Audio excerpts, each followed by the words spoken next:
কোনো রিজিক নাই। সর্বনিম্ন স্তর এক নাম্বার, সেটা হচ্ছে টাকা পয়সা ধন সম্পদ ইত্যাদি, সর্বনিম্ন স্তর। সর্বোচ্চ স্তর হচ্ছে শারীরিক এবং মানসিক সুস্থতা। সর্বোত্তম স্তর হচ্ছে একজন নেককার স্ত্রী এবং পরিশুদ্ধ নেক সন্তান। আর সর্বশেষ স্তর যেটা পরিপূর্ণ স্তর যেটা, ওটা হচ্ছে মহান আল্লাহ তাআলার সন্তুষ্টি। এই চার স্তরের রিজিক যার জীবনে আছে তার কোনো কিছুর কোনো অভাব নাই। আর আমরা সর্বোচ্চ, সর্বোত্তম, সবচেয়ে বেশি রিজিক যেটারে মনে করি, রিজিক বলতেই যেটারে বুঝি, ওটাই টাকা পয়সা। ওটা কি? অথচ এটাকে বলা হয়েছে রিজিকের সর্বনিম্ন স্তর। তোমার অনেক টাকা পয়সা আছে কিন্তু শারীরিক সুস্থতা নাই, কাজ হবে?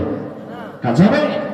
এরকমের কত ধনীকে আমি ঢাকায় দেখেছি, যেহেতু সাভার সেন্ট্রাল মসজিদে জমা পড়াই, এরকম কত শত শত কোটি টাকার মালিক, যাদের কি পরিমাণ টাকা তারা কোনোদিন হিসাব রাখে না, এত টাকার মালিক।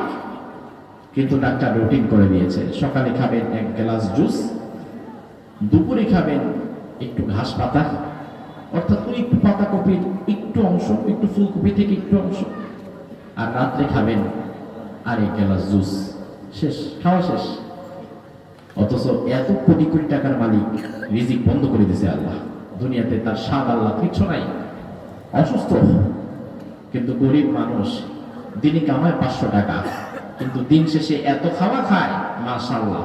তারে যদি আপনি আধা কেজি গরুর গোশত আর ভাত দেন, একবেলায় খাইয়া উঠবে। আর আপনাদের এলাকার মানুষ হলে তো মাশাআল্লাহ 1 কেজি মেরে দিবে, পারবেন না?